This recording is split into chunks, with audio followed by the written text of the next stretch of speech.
नमस्कार, मैं राहुल कठेरिया। कल इंडिया गठबंधन की महाराष्ट्र में एक रैली हुई। रैली बहुत जबरदस्त थी, लाखों की संख्या की इसमें भीड़ थी। सभी नेताओं ने अपना-अपना भाषण दिया, लेकिन राहुल गांधी ने जो भाषण दिया, उस भाषण में उन्होंने एक जगह बोला कि हिंदू धर्म में शक्ति शब्द आता है। तो उन्होंने कहा इस वक्त देश में एक ऐसी भी शक्ति है जो विपक्षी पार्टियों के नेताओं को परेशान करती है, उनको निशाने पर लेती है। उदाहरण के तौर पर उन्होंने समझाया कि महाराष्ट्र के ही एक बड़े नेता हैं जो मेरी माँ से मिले, सोनिया गांधी जी से मिले और रोकर कहा कि मुझ में इतनी ताकत नहीं है कि मैं इस शक्ति से लड़ सकूं, मैं जेल नहीं जाना चाहता।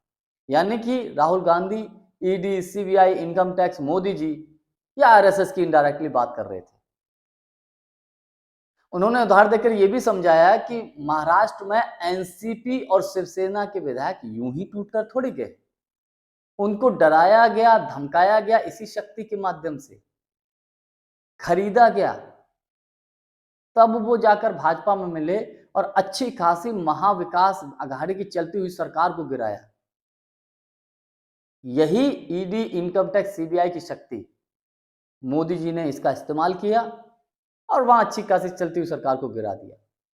ये राहुल गांधी कहना चाहते थे। उनका कहने का मतलब ये था कि मध्य प्रदेश में कांग्रेस की अच्छी खासी चलती हुई सरकार को इसी शक्ति के माध्यम से, ईडी, इनकम टैक्स, सीबीआई के माध्यम से विधायकों को तोड़कर वहां भाजपा की सरकार बनाई गई थी। यही हाल कर्नाटक में भी हुआ था, कई राज्यों में हुआ। तो ये राहुल गांधी बोलना चाहते थे, इसी शक्ति की बात कर रहे थे। अब प्रधानमंत्री मोदी जी ने राहुल गांधी के ऊपर पलटवार किया है। प्रधानमंत्री मोदी जी ने कहा है कि राहुल गांधी ने देश की माताओं बहनों का अपमान किया है। यानी कि प्रधानमंत्री मोदी जी ने, राहुल गांधी ने जो शक्ति का वाला बयान दिया था, उसको देश की महिलाओं से जोड़ दिया, उनकी अस्मिता से, उनके सम्मान से जोड़ दिया। खैर, मोदी जी हैं, कुछ भी कर सकते हैं। शब्दों को तोड़ मरोड़ कर किस प्रकार से उनका इस्तेमाल किया जाए, ये कोई मोदी जी से सीखे।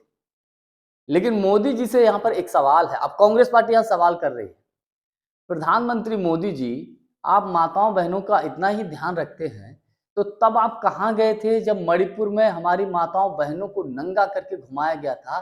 तब प्रधानमंत्री मोदी जी से एक शब्द नहीं निकला था।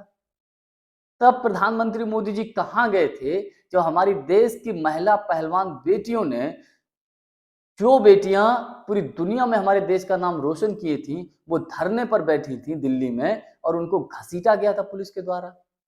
तब मोदी जी की तरफ से कोई बयान नहीं आया उनके पक्ष में।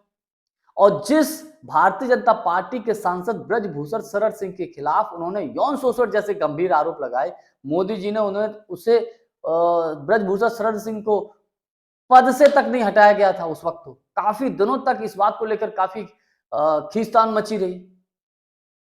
और आप महिला शक्ति की बात करते हैं मोदी जी। मोदी जी तब कहां गए थे जब उन्नाव कांड हुआ था? तब कोई शब्द नहीं निकला था मोदी जी के मुंह से। मोदी जी तब कहां गए थे जब हाथरस में एक बिटिया को रात में जलाया गया था, जबकि हिंदू धर्म में ऐसा होता ही नहीं कि अंतिम संस्कार रात में किया जाए। तब मोदी जी कहां गए थे? तो आज मोदी जी महिलाओं की, माताओं बहनों के हित की बात करते हैं। कहते हैं एक तरफ शक्ति का विनाश करने वाले लोग हैं और एक तरफ शक्ति को पूजा करने वाले लोग हैं। काश प्रधानमंत्री मोदी जी अभी कुछ दिन पहले कानपुर में किस प्रकार से 2 बहनों का रेप हुआ, फिर उन्होंने सुसाइड कर ली। उसके बाद उन बहनों के पिता ने भी सुसाइड कर ली जब उसकी कोई सुनवाई नहीं हुई, मजबूरन। तब प्रधानमंत्री मोदी जी के मुंह से कोई शब्द नहीं निकला इस मातृ शक्ति के लिए।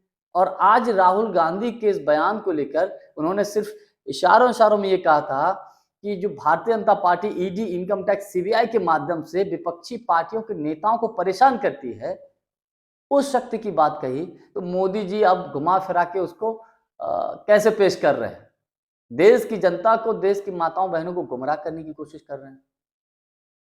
तो मुझे लगता है कि ये जब दोनों प्रकरण सामने आए ना, तो मुझे ऐसा लगता है कि भारतीय जनता पार्टी के पास या मोदी जी के पास मुद्दों पर लड़ने की क्षमता नहीं है। प्रधानमंत्री मोदी जी देश की जनता का ध्यान मुद्दों से भटकाने के लिए इसीलिए राहुल गांधी के बयान को तोड़ मरोड़ कर पेश कर रहे हैं। ये कांग्रेस पार्टी का आरोप है। अब क्या होता है वो आने वाला वक्त बताएगा, लेकिन आज के लिए बस इतना ही। बहुत बहुत धन्यवाद। नमस्कार।